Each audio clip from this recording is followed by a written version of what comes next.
Ця поїздка зайняла у нас 2 тижні, і ми перетнули Францію зі сходу на захід та назад, зробивши коло і побачивши плюс-мінус половину країни. І мушу сказати, я вдруге в цій країні. Але перше відвідування було майже 10 років тому і обмежилось тільки Парижем на 3 дні.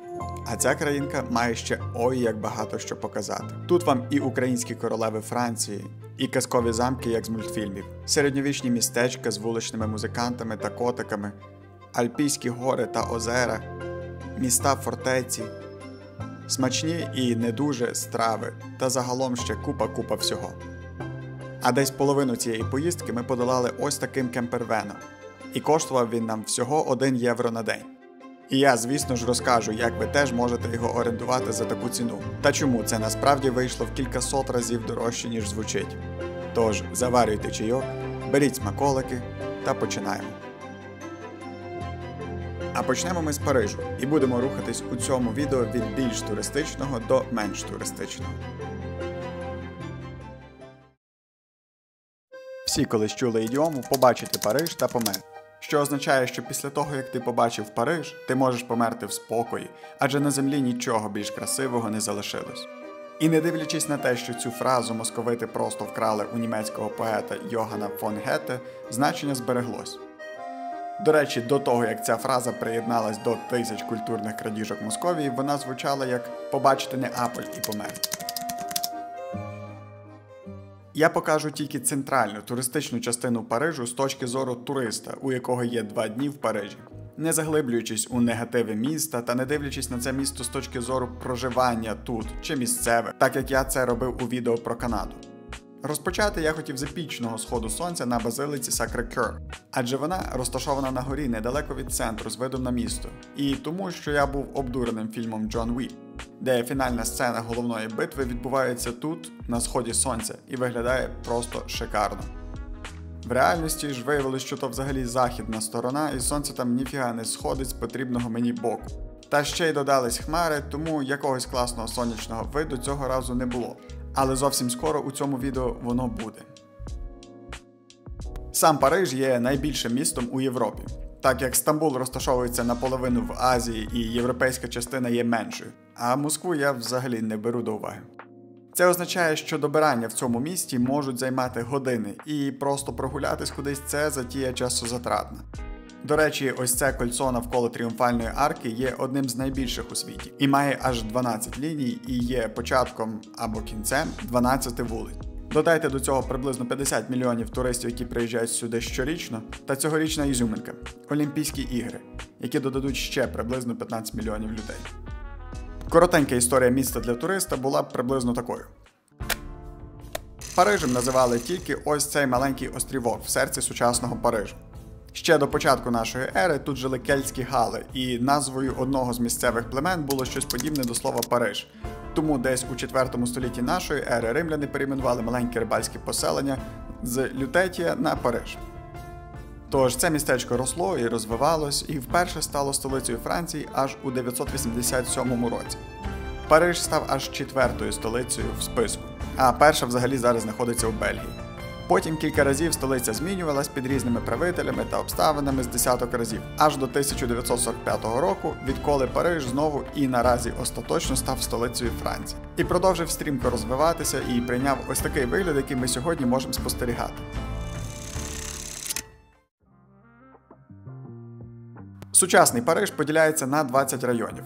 І взагалі там складна структура, кожен район навіть має свого мера і таке інше. Але не будемо заглиблюватись. Нам, як туристам, важливі тільки райони з 1 по 8, так як тут розташовані майже всі туристичні фішки, за якими сюди приїжджають мільйони туристів. Як я вже казав, це місто хоч і європейське, але надто велике, щоб його назвати гулябельним. Можна пересуватись на метро, автобусах, машині, велосипедах, але це все часозатратно через юрби людей та скупчення машин. Найкращим способом я б визначив човен. Так, поїздка по Парижі з усіма видами звучить як забаганка розбалуваного мажора, але це так і не так одночасно. Так як друга по величині річка Франції проходить крізь самісінький центр міста, і вона є достатньо широка та глибока для кораблів, тут дуже розвинені туристичні човни, катери та кораблі. І вони дуже варіюються.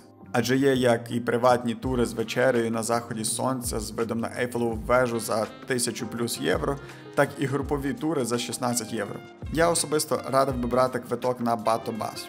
Це такий величенький корабель, який вміщає десь біля 100 людей за раз і коштує 22 євро на день. І в цьому його перевага. На відміну від турів, де ви починаєте в точці А і через годинку закінчуєте в точці Б, тут ви можете кататись цілий день та виходити на одній з 9 зупинок, які розташовуються максимально близько до основних туристичних заманух. А можете й просто проїхати весь маршрут і полюбуватись містом з води. Одним словом, дуже доступно по грошах і дуже зручно для відвідування всього. У Парижі є чимало ЮНЕСКО-об'єктів, таких як Лувр, Ейфелева вежа, Нотр-Дам і так далі. І навіть сам центральний офіс ЮНЕСКО розташований у Парижі.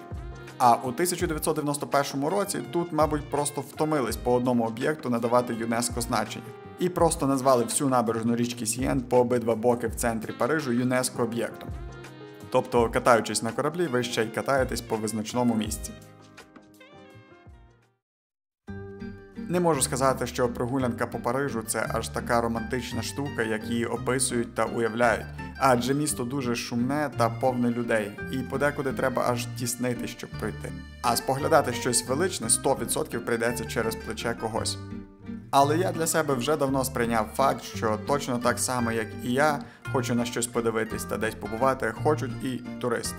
Єдине, що можу порадити, це гуляти такими місцями зранку, ще до того, як всі зберуться, а не вечором, бо вечором завжди аншлаг. А подивитись у цьому місті є на що. Тут дуже красива архітектура, та якщо абстрагуватись від натовпу, досить приємно. Всі оці відреставровані кількасотрічні будинки, французькі балкончики, класні ресторанчики тут і там. І все це не перекривається якимись величезними банерами, яскраво недоречними кольорами та висотками. Ну, крім однієї. Ось цієї. Це Монпарнас. Будівля, яка у такому місці є просто помилкою природи, тобто уряду. Штука в тому, що уряд Парижу ще давно зрозумів, що скляні хмарочоси – це досить практично, але дуже неестетично.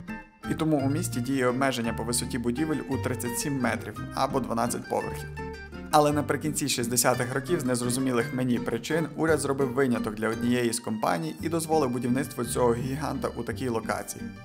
Зазначу, що у Парижі є висотки і їх немало, і ця навіть не є найвищою чи другою спискою, а третьою. Але десятки інших розташовані у інших районах, щоб не порушувати гармонію історичного міста. Зразу після закінчення будівництва Монпарнас уряд побачив свою помилку і знову повернув бан на будівництво вище 37 метрів. Надіюсь, цього разу назавжди.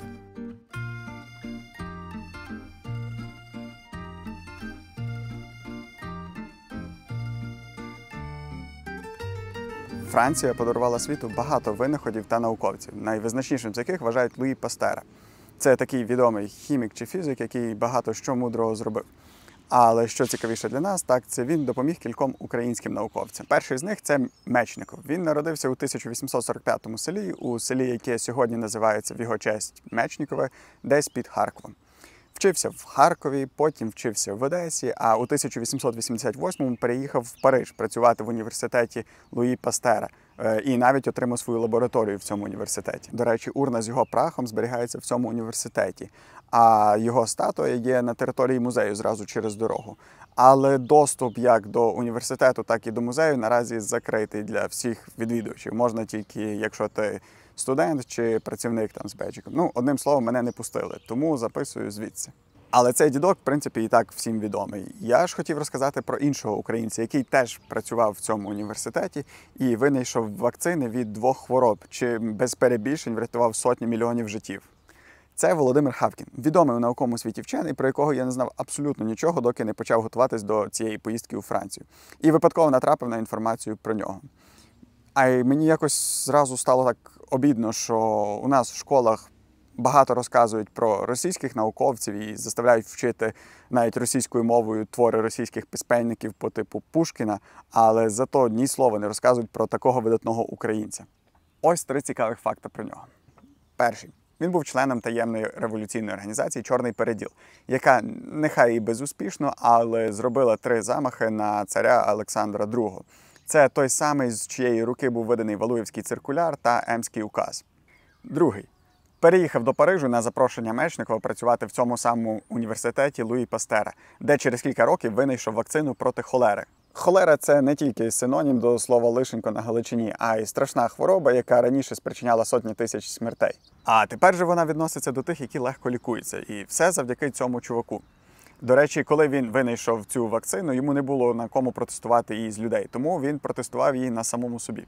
Уявіть, яку треба мати сміливість, щоб у 1800-х якихось там роках придумати ліки від хвороби, від якої немає ліків, та ще й протестувати їх на самому собі. І третє, найважливіше. Якщо холера вбивала сотні тисяч людей, то чума вбивала мільйони людей. І таких епідемій було кілька, і найстрашніша з них і найвідоміша – це є чорна чума, або чорна смерть, яка свого часу вирувала у Європі і вбила приблизно 50 мільйонів людей. І це зараз звучить як багато, але це було 14 століття, і тоді це була половина всього населення Європи. А зараз ця хвороба відноситься до тих, які, знову ж таки, легко лікуються. І все завдяки тому ж самому українцю, який через кілька років поїхав до Індії і вже там працював в університеті, який сьогодні називається його іменем. І цю вакцину він, до речі, теж протестував на собі в першу чергу.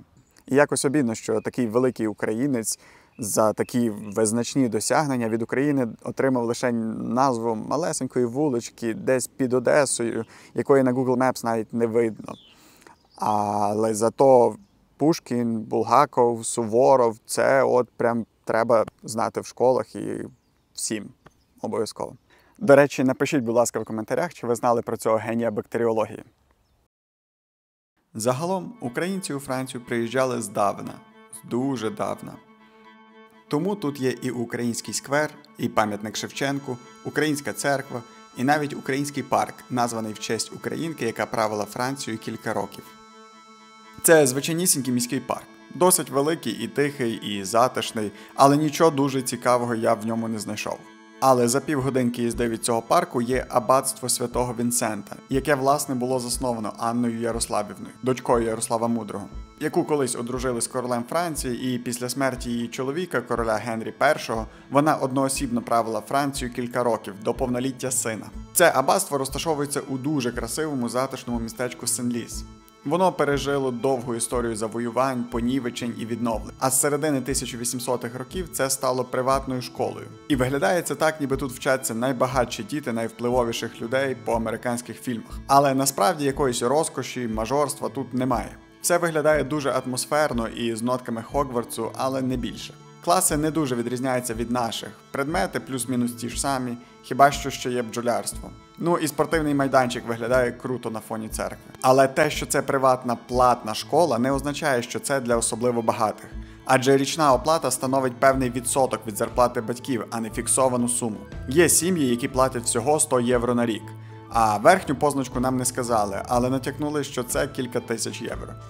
Тому право на освіту тут рівне, і це класно. Сама церква гарна, старовинна, з монастирським мінімалістичним шармом, але порівняно з французькими катедрами не вражаюча.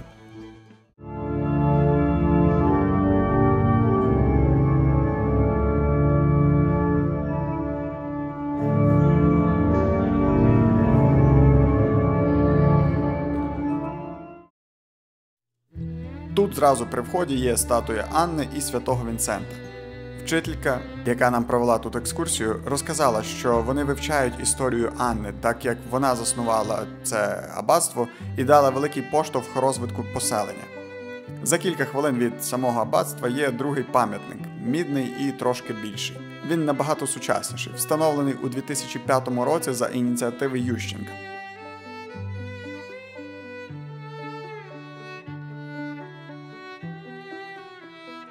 Також є ще одна українська церква маловідомих святих Бориса і Гліба, які були дядьками цієї самої Анни, і одних з перших канонізованих Руською церквою.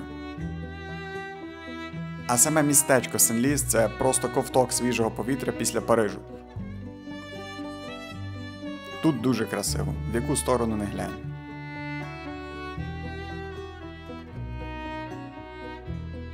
Тут немає ні натовпів людей, ні машин, а просто шикарна архітектура, чарівні європейські вулички, які органічно вирощувались на протязі майже 2000 років, старенькі магазини, кафешки та ресторани.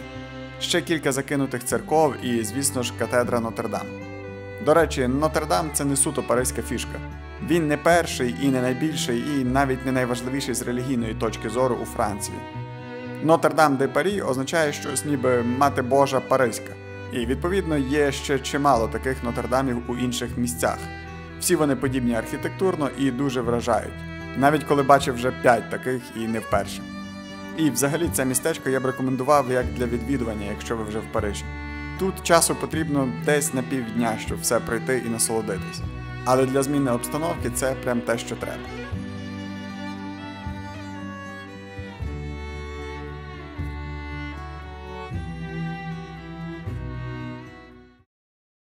А наразі вернемось до Парижу.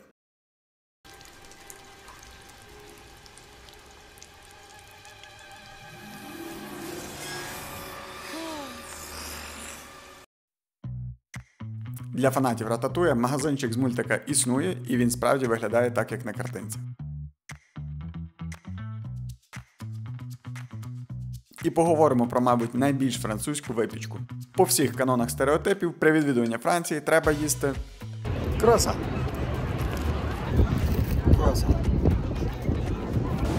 Їсти круасани. В будь-якій ситуації їсти круасани.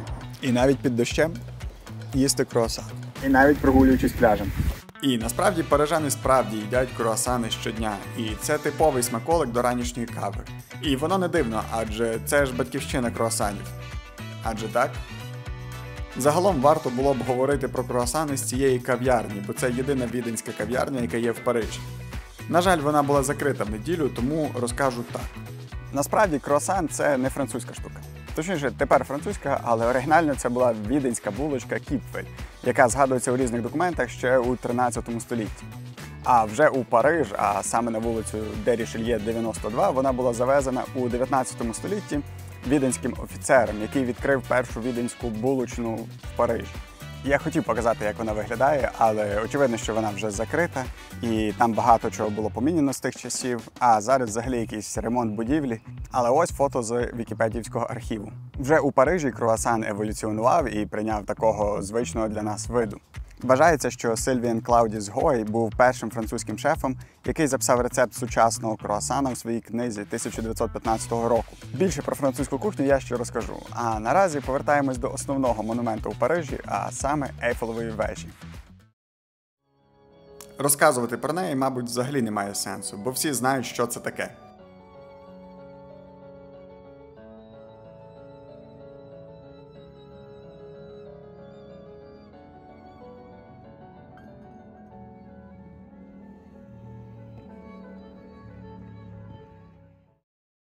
Тільки не заздрю тим, хто хоче сюди у 24-му році.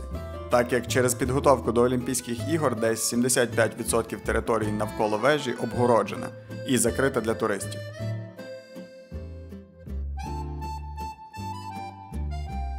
Тому всі кучкуються на тих залишках простору, який ще є. І щовечора десь на заході сонця, якщо вірити інтернету, вишка починає мерехтіти як ялинка. І це досить прикольне явище і така собі фішка міста. Перед тим, як доєднюватись до всіх тут, десь під вечір дуже гарно вийти в район Лувру.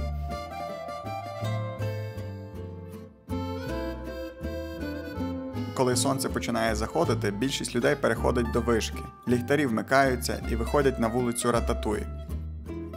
Тут, де посеред дня сидять сотні людей, навіть не усвідомлюючи, чия це територія. Я би на їхньому місці так не сидів тут.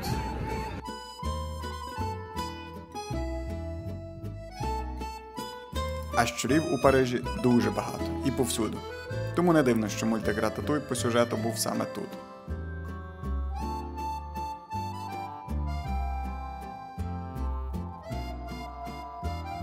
Але якщо почало темніти, значить пора вирушати до всіх туристів під Ейфелеву вежу і чекати на шоу. Я намагався зазняти таймлепс, але замість обіцяної 9:30 вона замерехтіла аж у 11:00. І я простояв на холоді більше 2 годин, щоб зазняти, як мій фотоапарат просто сідає. Але наступного дня ми повернулись і вже з павербенком зняли як треба.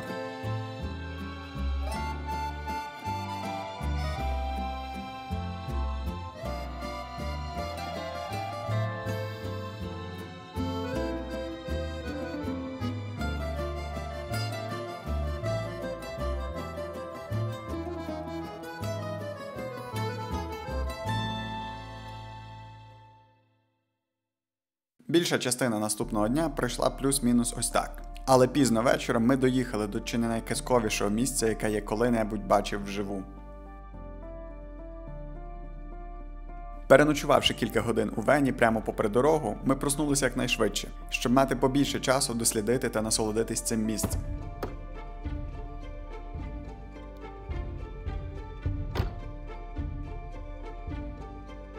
Це Монт Сант-Мішель, або Гора Архангела Михаїла. Ця фортеця розташовується на острові, і там немає паркінгу для туристів. Є, звісно, платний паркінг, з якого автобусом підвозять під саму браму. Але той паркінг коштує 24 євро на годину або 80 євро на день. Ми вирішили, що прогуляти 6 кілометрів по гарних зелених лугах, де випасають овечки, це краща ідея, ніж платити 80 євро. І не пожаліли. Навіть сам шлях до початку фортеці був дуже класним. Це, до речі, одна з дуже популярних локацій для інстаграму. І я спробував повторити.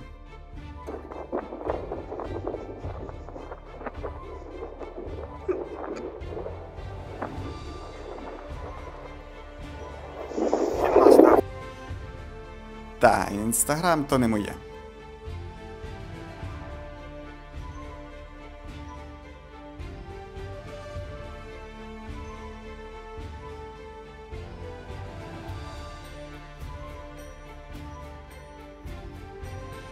Залежно від часу тут може бути відплив, і тоді це виглядає якось плюс-мінус ось так.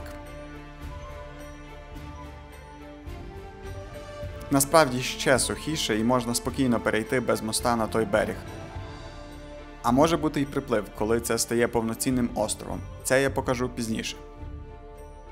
Цей монастир, або аббатство, якщо точніше, у 23-му році святкували тисячоліття.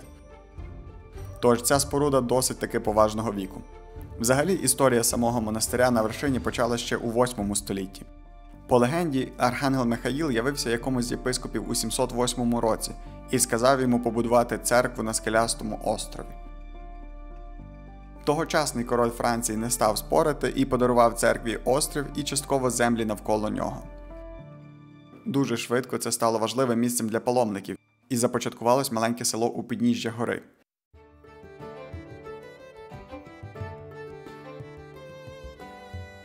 Не менш швидко французи усвідомили й стратегічну важливість цього місця, і тут почали розбудову фортифікаційних споруд. І дуже навіть успішно.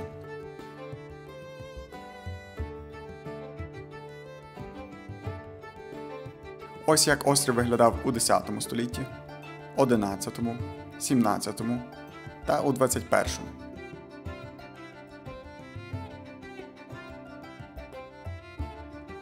Настільки успішною була ця розбудова фортифікаційних споруд, що під час так званої столітньої війни англійцям ні разу не вдалося захопити контроль над фортецею. І відтоді Монт Сант-Мішель став символом французької незалежності та ідентичності. Кілька років під час французької революції цей комплекс слугував тюрмою. Але недовго, так як це надто аж визначна і історично важлива штука. Зараз же це одна з головних туристичних заманух Франції. І воно заманює. Особисто я натрапив на Монт Сан-Мішель десь років 7-8 тому, в якомусь відео на Ютубі, і відтоді мріяв сюди попасти. І боявся, що через мої завишені очікування я буду розчарованим. Але ні, мені, як фанату історії, архітектури і фентезі, це поселення попало прямо в серце і надовго. Ось головна вулиця. І якщо хтось фанат Гаррі Поттера, то зразу побачить тут алею Діагон в реальному житті. Майже все поселення – це ресторани, готелі, кафешки та магазини, ну або музеї. Тобто все, що тут є, це для туристів. Воно все дуже компактно тут, тому простору для якихось місцевих людей просто немає. Хіба що окрім самих монахів та монахинь. Наразі їх тут живе 29, і вони живуть якесь своє звичне життя десь там наверху, в самому монастирі при храмі. Але я їх навіть не побачив. Вхід сюди безкоштовний, і більшу частину ви теж можете побачити безкоштовно. Платним є тільки вхід наверх, у сам храм і територію навколо. Коштує воно 13 євро, і як на мене того варте. Прийшовши за охорону, зразу змінюється обстановка.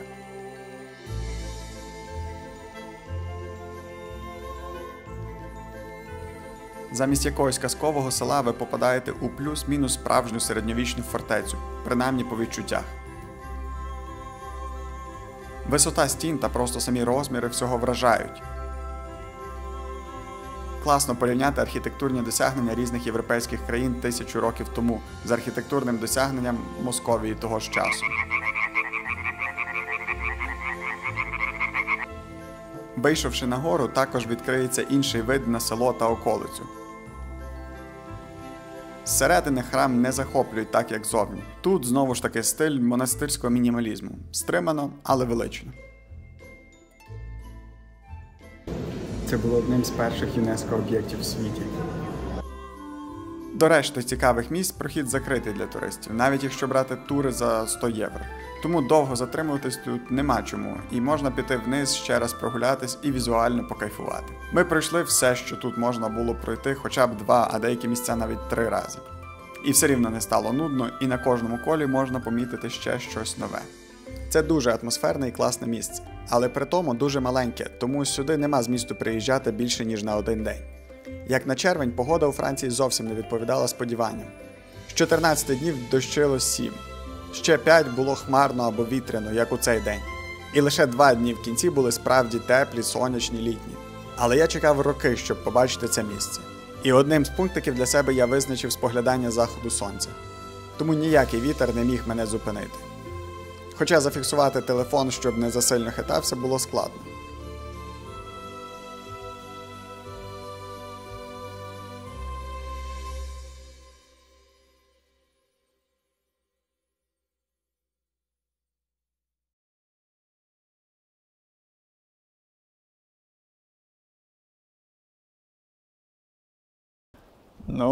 Це було дуже холодно, але дуже того варто.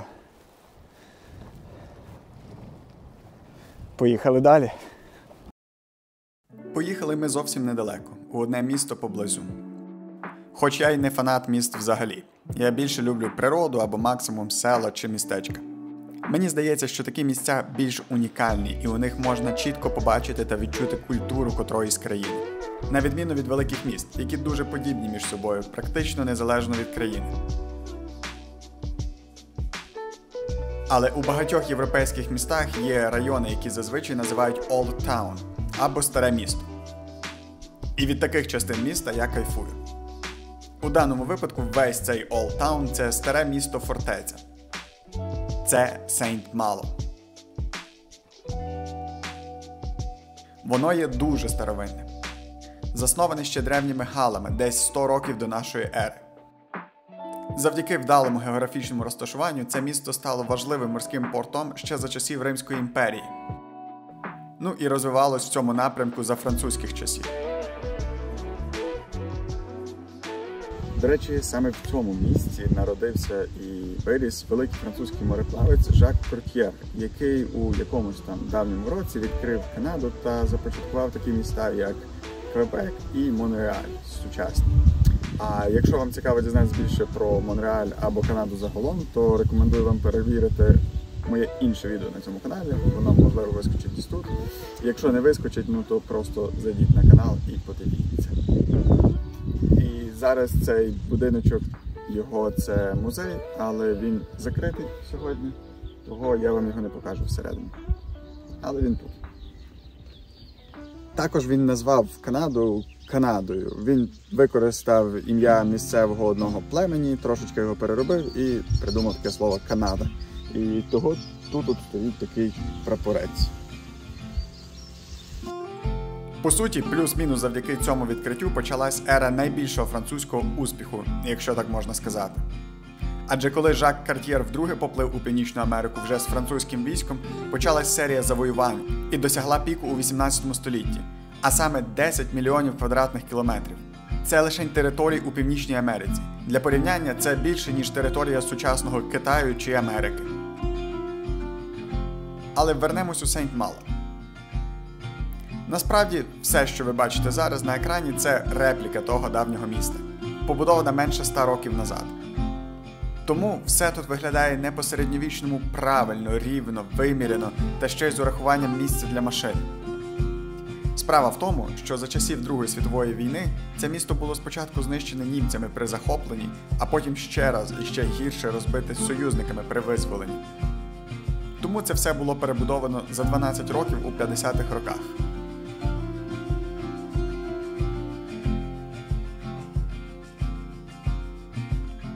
Цього дня дощ практично не зупинявся.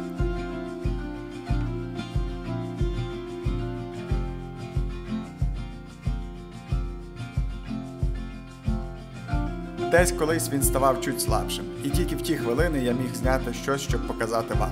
Як, наприклад, першу гаррі-поттерську крамничку, в якій я був вживу, де можна придбати класні подарки фанатам цієї історії.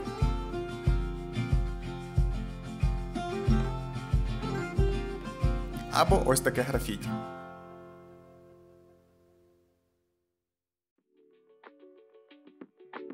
Тому десь половина дня пройшла за поїданням смаколиків і ютубом. До речі, якщо вже зайшла мова про їжу у Вені, то швиденько відхилюсь від історії і похвалю французьких підприємців за виведення вендингового бізнесу на наступний рівень. Так як у Франції робочі години закладів відрізняються від привичних нам в Україні, та й взагалі в світі, де я був, тут придумали і успішно імплементували прям цілі мережі придорожніх магазинів без продавців. Замість них є просто автомати, де можна придбати досить багато різних продуктів, а головне – піцу. Ми спробували 3 різні мережі в різних частинах Франції, і всі 3 рази піца була на диво смачна. Це при тому, що вона тут готується десь 2-3 хвилини після оплати. Спочатку було дуже незвично, але ми привикли з першого шматка.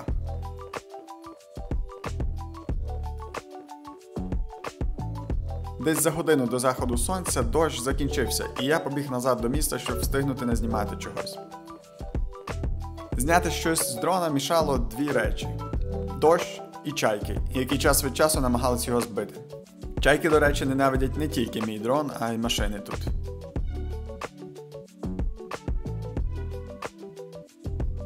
Без дощу і з гарними сонячними кольорами зразу змінюється і настрій. Багато людей виходить на набережну і просто насолоджується заходом сонця. Ну, і я, звісно, теж.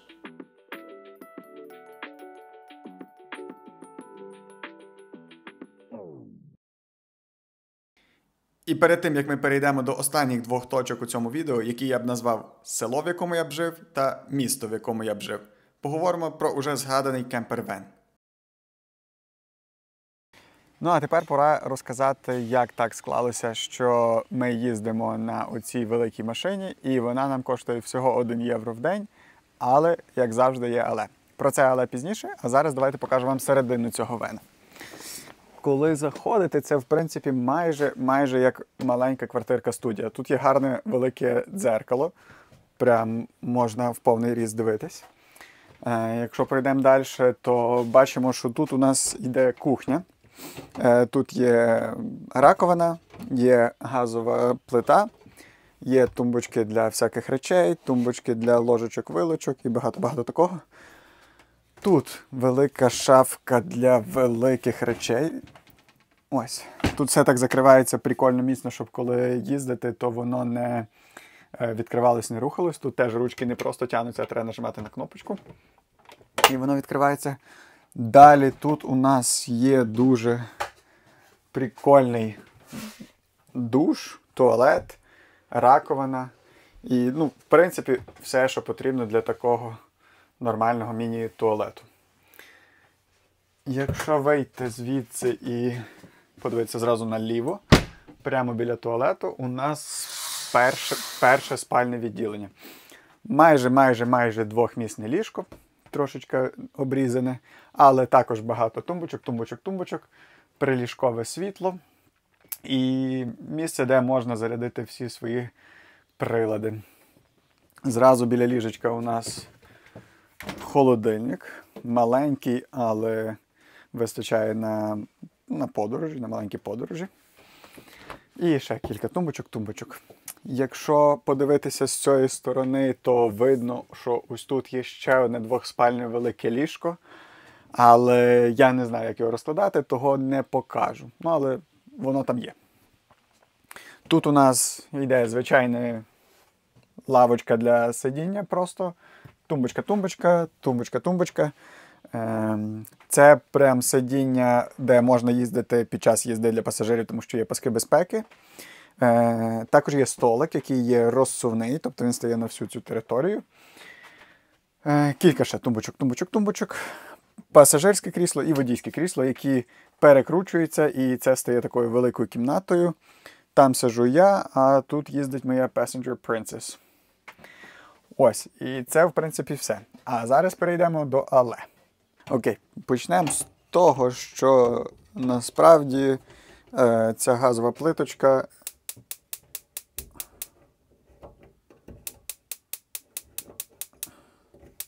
не працює. А раковина працює ось так от приблизно. Ось. А якщо ми підемо далі в туалет і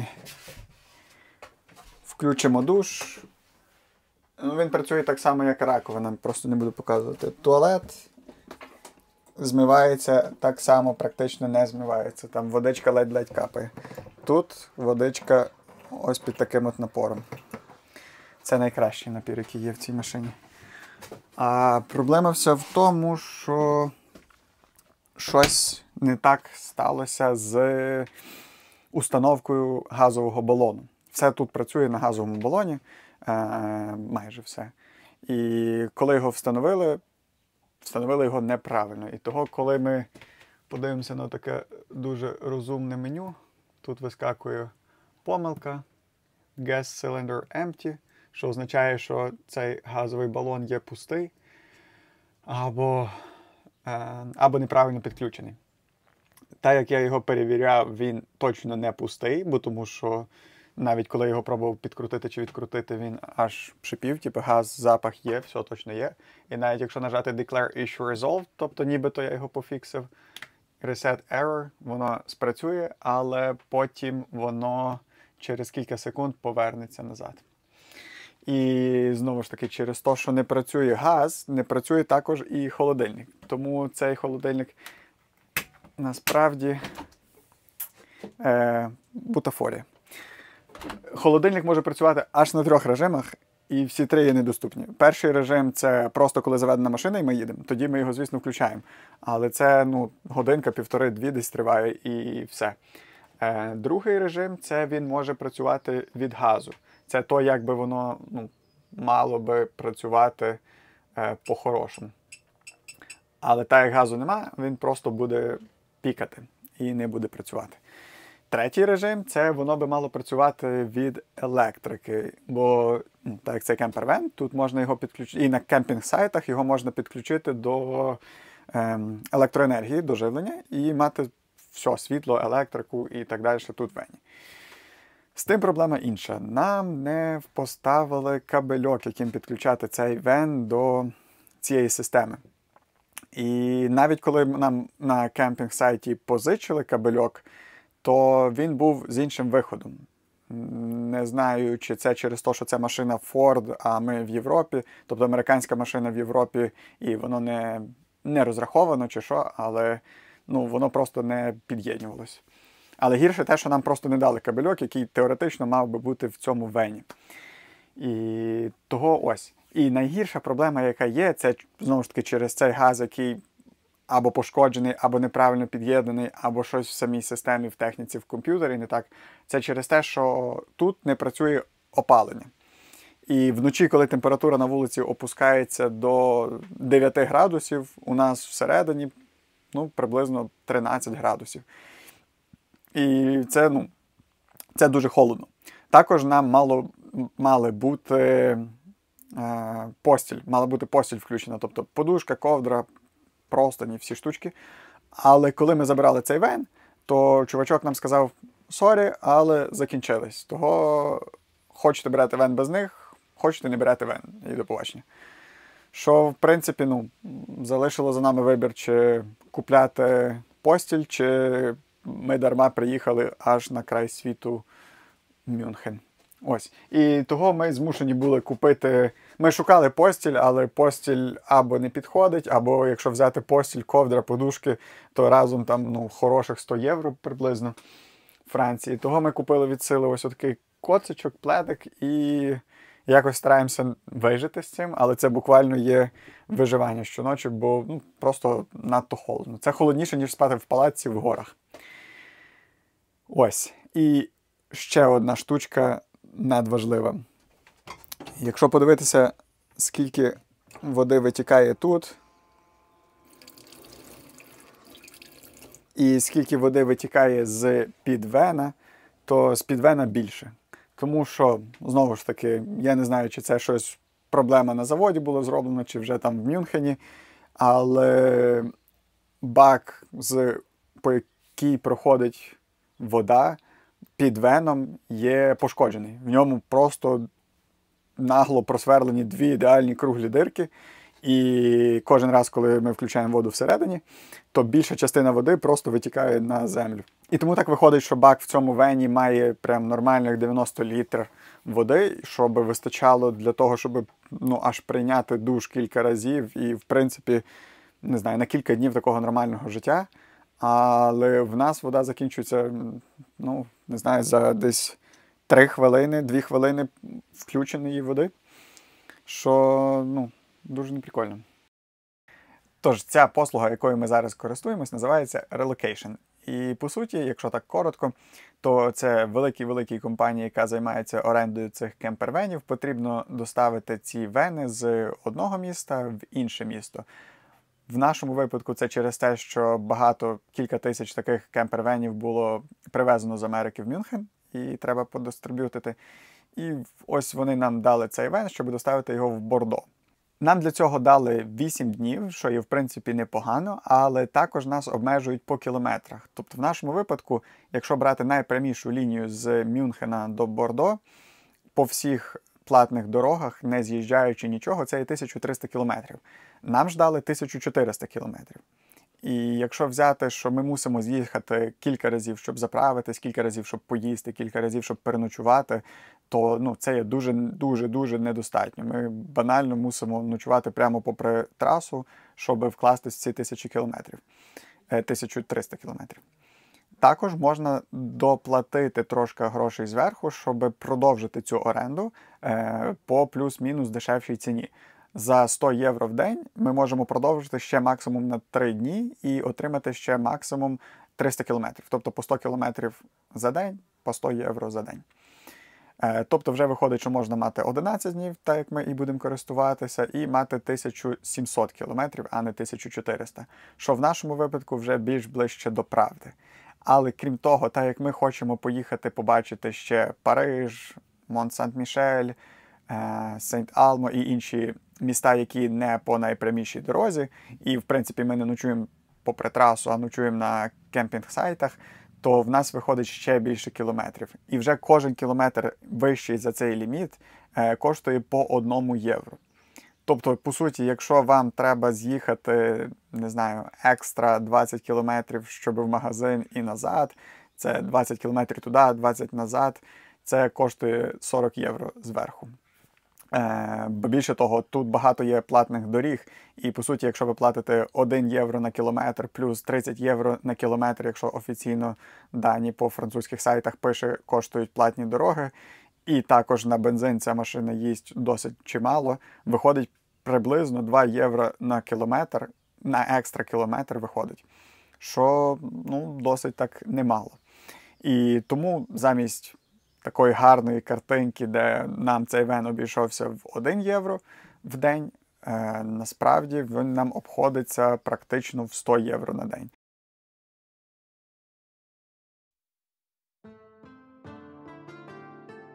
Тепер перейдемо до села, в якому я б жив.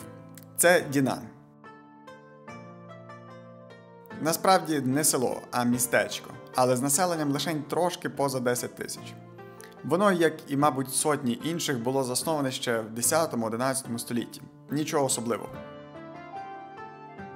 Але, на відміну від інших, воно не було зруйноване за своє тисячолітнє існування. Кілька разів було захоплене і перезахоплене, але якось так обережно, щоб не зачепити старі напівдерев'яні хати. Тому це містечко має гарно збережену архітектуру, з чуть не кожного століття з дати свого заснування. Що цікавіше, так ця архітектура не обмежена замками, міськими брамами, вежами чи чимось таким кам'яним, великим і звичним. Основна фішка цього містечка – це ось такі напівдерев'яні будинки, які зараз називають фахверковими. І ось ці будиночки зачаровують. Особливо, коли прогулюватись тут з самого ранку, доки ще немає туристів. Більшість цих будинків збереглись ще від 14 століття, тобто їм плюс-мінус 600 з копійками років. Найстарішим є ось цей Ля В'єль Оберг. Він був побудований у 1486 році. І це не якийсь там замок чи монастир чи щось суперважливе, і навіть не якийсь музей зараз. Це звичайна хата звичайного селянина колись, яка досі використовується як звичайна квартира, чи бар, чи ресторан.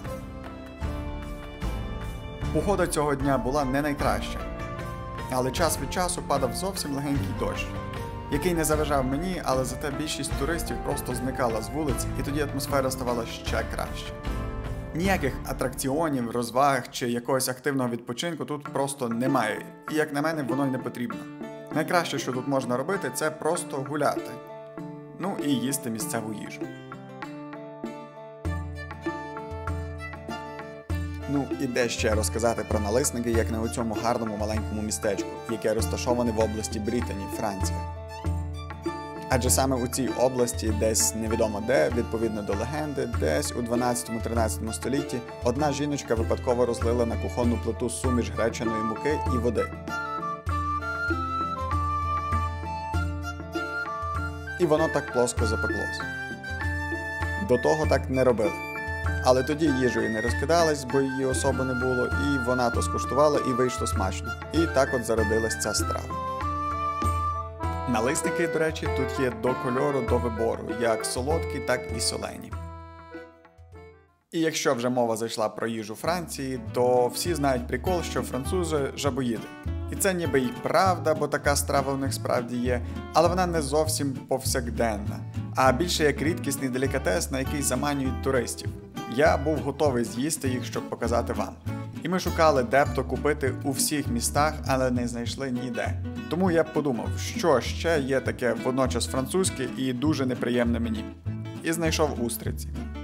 Тож, зараз я буду пробувати одну з французьких страв, точніше французький делікатес, а саме устриці.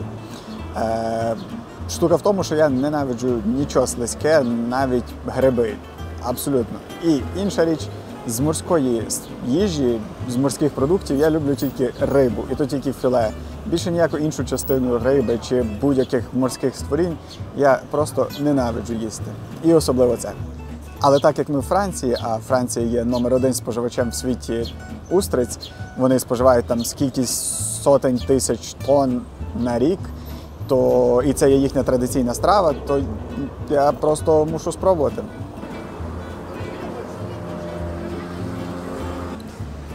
Воно ще не відчіпається.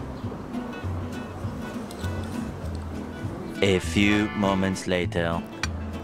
До дна.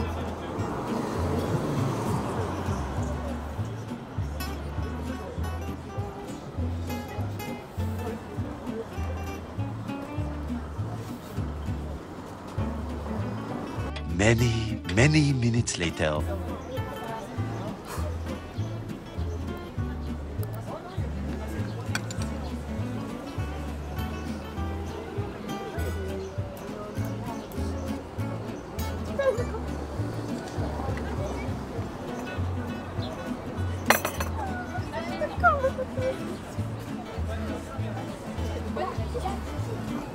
Тож це 100% страва не для мене. Воно не таке погане, жахливе, як я собі уявляв. Не таке погане, як його описував інтернет. Звісно, воно ж і не таке красиве і смачне, як описував інтернет.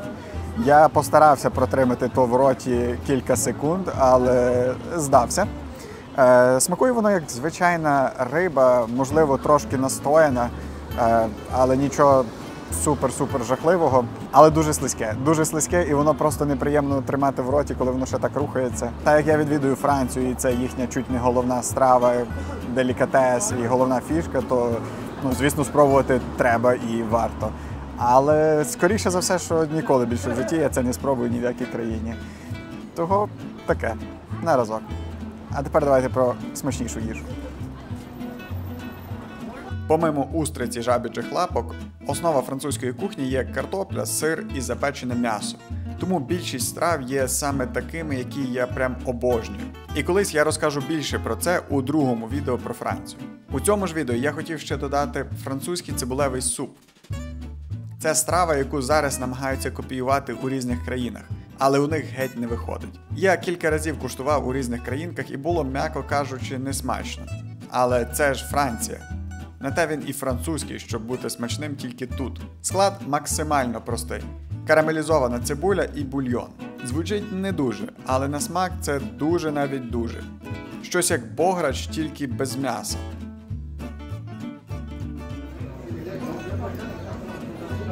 Це дуже смачно. І щоб завершити тему закладів, скажу, що у Франції дуже своєрідний робочий графік закладів та деяких магазинів. Тут не те, що поширено, а просто більшість закладів беруть обідню перерву просто посеред дня. І не на годинку, а на 4, 5, а то й 6 годин.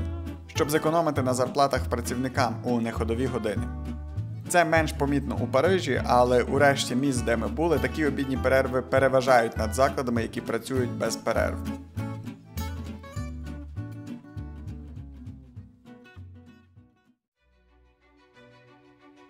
Гуляти ж можна цілими годинами.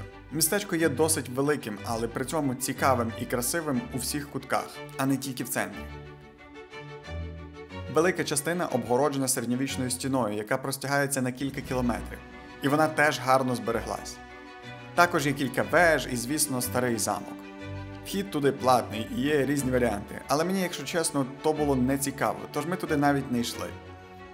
Можна за 4 євро вийти на міську годинникову вежу, але я вирішив, що можу глянути на неї із дрона.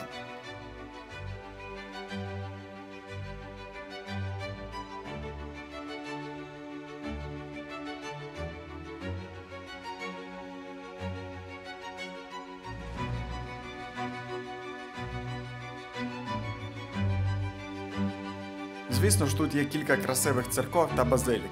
Я фанатію від старовинної архітектури, а церкви зазвичай є одними з найстаріших та найскладніших будівель у європейських містах, тому я заходжу майже в кожну.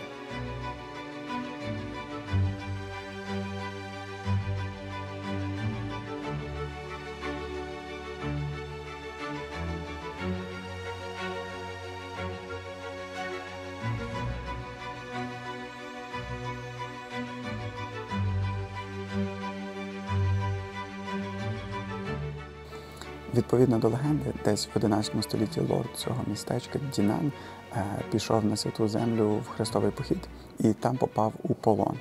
І коли він був у полоні, він поклявся собі чи Богу, що якщо він коли-небудь повернеться живим додому, то він збудує велику базиліку в честь Святої Трійці і Святого Спасителя. Ну і виходить, що так він приблизно і зробив. Хайлайтом Дінану для нас стали котики. Мілашна дрібниця, яка тішила цілий день. І ми повертались до них 3 рази. І ще ось цей рижий. І ось цей криволапик. Але це ще не кінець містечка. Не дивлячись на компактний розмір, це містечко має навіть свій порт. До нього веде одна з найстаріших вулиць, яка завдяки нахилу виглядає знову ж таки ще автентичніше. Тут можна зустріти ось такого вуличного музиканта. І якщо ви колись тут будете, то обов'язково киньте йому кілька копійок. Він говорить англійською і запрошує спробувати зіграти на арфі кожного, хто задонатив йому. Я вперше тримав в руках кельтську арфу, але це таке. Зверніть увагу на плетиво, яке цей музикант має. Просто мейнстрімний дядечко, який десь щось по новинах почув про Україну. Подумала б більшість. Як і я на пару секунд.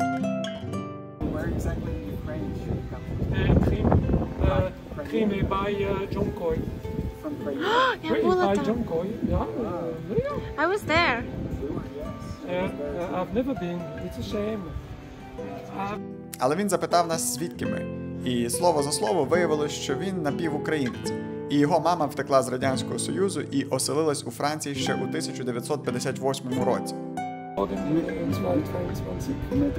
Dmitrievka. C'était by John Coy. Він тримає її паспорт на пам'ять і показав нам. Виявилось, що вона з Криму. Але що мене здивувало, це у паспорті була вказана Україна. Не Радянський Союз, не УРСР, а просто Україна. Французи ще відтоді пам'ятають, що Крим – це Україна. І перейдемо до завершальної точки цієї мандрівки. Ми уже здали Вен у Бордо і звідти автобусом практично перетнули країну і нарешті прибули в літо. Це містечко називають французькою Венецією або Альпійською Венецією. Але я особисто проти подібних порівнянь, адже це свого роду комплекс меншовартості. А це місто точно не заслуговує бути меншовартісним. Це Енесі. Або місто, в якому я б жив. Тут я не розказуватиму ніяких історичних фактів, чи не показуватиму якихось грандіозних будівель, чи чогось подібного. Бо найцікавішою історичною будівлею тут є ось ця тюрма. А найцікавішим фактом, який я нарив, це те, що в цьому місті відкрився перший магазин Carrefour у 1956 році. Для більшості українців це нічого не говорить, але це одна з найбільших мереж супермаркетів у світі, і всі, хто хоча б були у Польщі, знають про цей магазин. Ми приїхали сюди в якийсь ідеальний момент між усіма подіями, якими це місто славиться.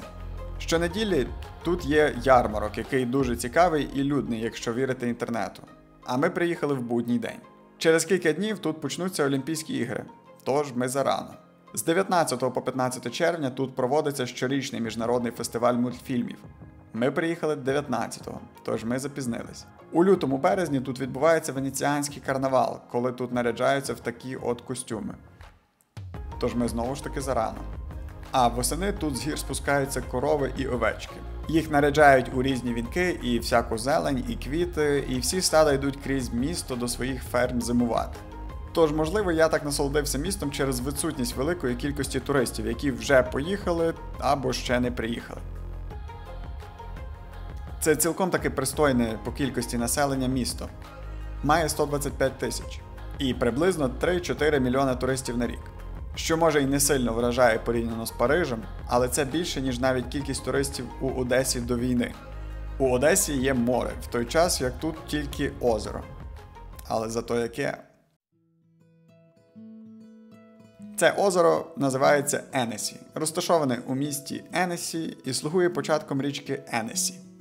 Воно є другим найбільшим озером Франції і першим по красоті, яке я бачив поза Канадою наразі.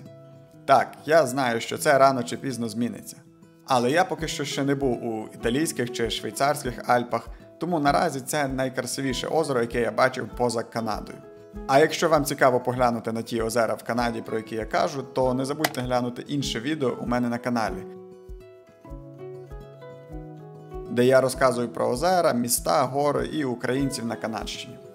Це озеро, як і більшість красивих гірських озер, утворилось з льодовиків ще багато тисяч років тому. Завдяки розташуванню біля гір воно ще може змінювати свій колір. Ми приїхали сюди літом, у суперсонячні дні, тому вода була красивого синього чи бірюзового кольорів.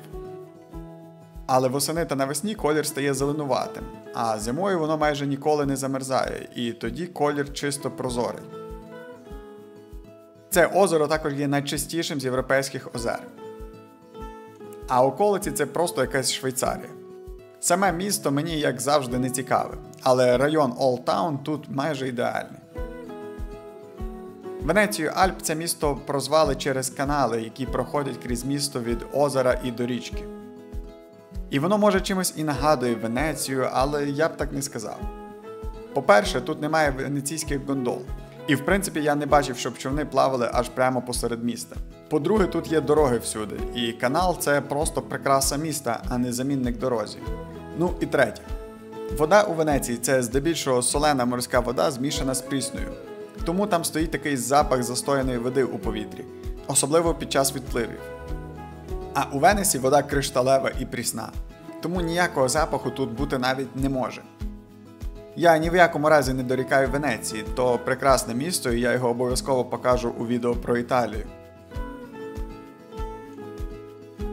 Це місто точно варте вашої уваги, якщо колись будете в цих краях.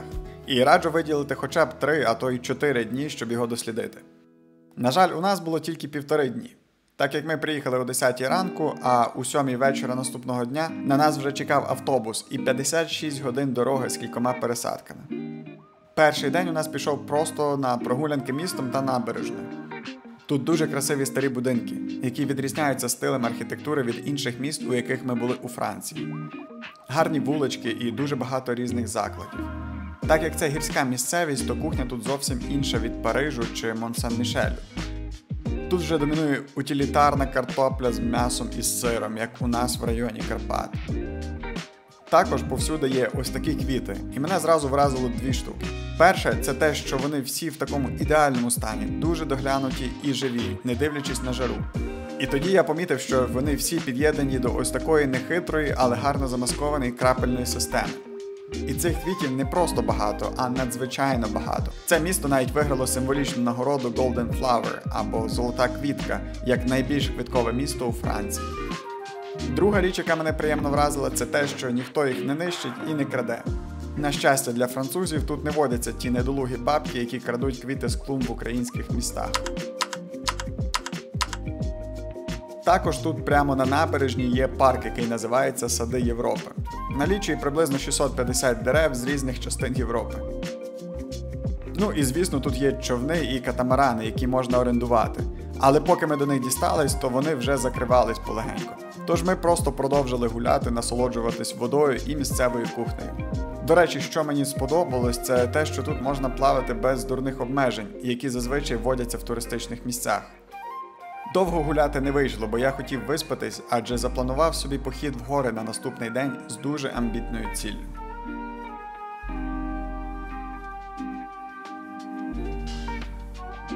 Енесі, хоч і дуже популярний, не є перенасичений туристами. Так, їх приїжджає чимало, але вони діляться на 3 групи і гарно, помірно розтягуються по різних районах, не створюючи скупчень ніде. І я б поділив на 3 групи. Перше – це саме старе місто, друге – це набережна з човнами та пляжами, і третє – це протилежна сторона озера для любителів активного відпочинку. Про перші 2 я вже плюс-мінус розказав. Тепер перейдімо до третьої.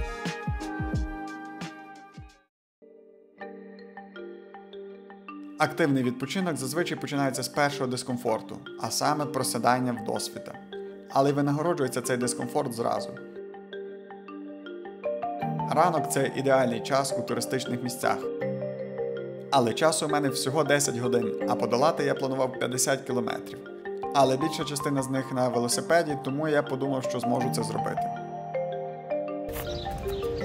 Ну, а тепер, коли сонце зійшло, там перші промінчики, ми можемо рушати на саме ту горку.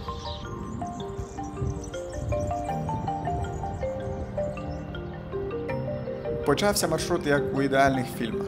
Тут зразу хочу похвалити велодоріжку, протяжністю в кілька десятків кілометрів навколо озера. Не просто за те, що вона є, але й за якість та розмежованість від машин. Десь колись вони проходили поруч або перетинались, але десь 90% маршруту пролягало на достатній відстані від дороги, щоб я навіть не чув машин. Я, звісно, був далеко не першим на цій дорозі. У 6 ранку тут уже були люди, які закінчували ранішнє коло довжиною поза 30 кілометрів. Навіть на велосипеді це вражаюче. Передати всю ідилію цього ранку камерою, мабуть, неможливо. На словах можу лише сказати, що це було дуже і дуже ідеалістично. Тишина. Лише час від часу проїжджають інші велосипедисти чи бігуни. Свіже повітря, неймовірні пейзажі, зачаровуюча вода і спокій.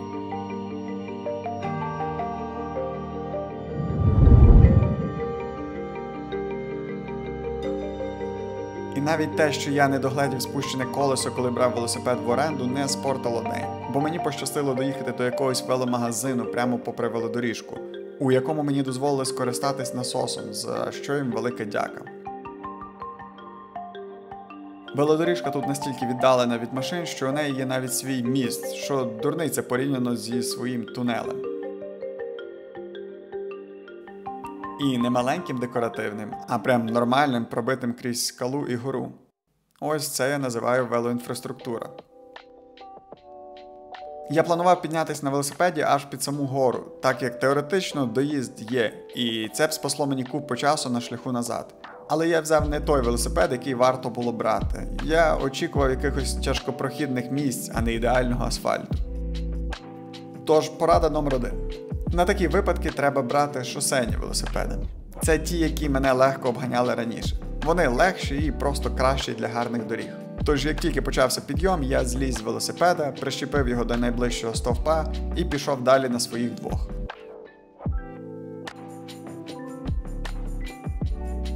Десь приблизно така от мальовнича прогулянка починається на висоті 500 метрів приблизно.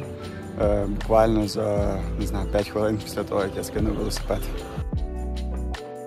Гора, на яку я прямую, називається Ля Турнет і має висоту 2351 метр. А це озеро має 400 метрів над рівнем моря. Тож набір висоти дуже солідний, майже 2000 метрів. Хто ходить в гори, зрозуміє. Хто не ходить, то це десь в 3 з копійками разів більший набір, ніж на Говерлу з Заросляка. А по відстані то 15 км від велосипеду. На висоті 1150 метрів маршрут розходиться. На той, куди далі можна машиною, і лісний для пішоходів. Туди я й пішов. Тут же відкривається перший краєвид на озеро. І тут же я зробив, мабуть, найгіршу помилку цього дня. Порада номер 2. Не одягайте в жаркий одяг в гори майку, як це зробив я. По-перше, шлейки наплічника дуже натирають. По-друге, сонце не пробачає таких протупів. Ось як я виглядав у кінці дня. А ось як я виглядав, коли ми добирались між містами. Навіть не буду намагатись передати, як це пекло. Вже через 100 метрів висоти відкривається другий вид на озеро. І цей вже поцікавіше. Ось там, до речі, місто, звідки я стартував кілька годин тому. Надалі йде просто гірська казка, яку я покажу без слів.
Я очікував, що так як це найвища гора в околиці і вона дуже популярна, тут буде десь як у нас на шляху до Говерли. Настільки туристично, що аж сходинки з дерев та камінь.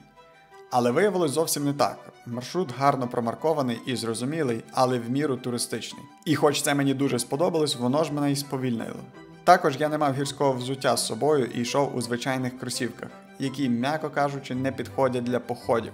Тож, порада номер 3. Беріть правильне взуття в гори. До кінця я не дійшов через жару, втому і брак часу. До автобуса залишалось кілька годин, а мені ще треба було спуститись вниз до велосипеда і проїхати майже 20 кілометрів до Еннесі. Тож я швиденько зняв трошки з дрона і побіг назад.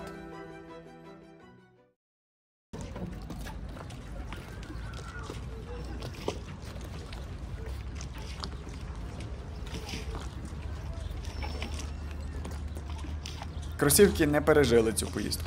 Підошви протерлись настільки, що я відчував навіть нерівності на дорозі, не те що камінчики. Там, де була дрібна сітка, тепер просто дірки, а підстилки то взагалі майже зникли. Але якщо перефразувати трошки Скрябіна, то яка різниця, наскільки знищені твої кросівки, якщо ти гуляєш у них по Парижу?